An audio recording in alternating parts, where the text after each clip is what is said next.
சத்ரபதி சிவாஜி சிலை இடிந்து விழுந்ததை கண்டித்து மும்பையில் நடைபெற்ற கண்டன பேரணியில் உத்தவ் தாக்கரே உள்ளிட்ட ஏராளமானோர் கலந்து கொண்டனர்.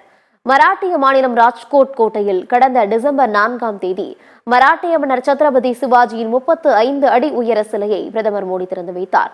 சிலை நிறுவப்பட்டு 8 மாதங்களை ஆன நிலையில் கடந்த மாதம் 26ஆம் தேதி சிலை இடிந்து விழுந்தது. இது பெரும் அதிர்ச்சியை ஏற்படுத்தியது.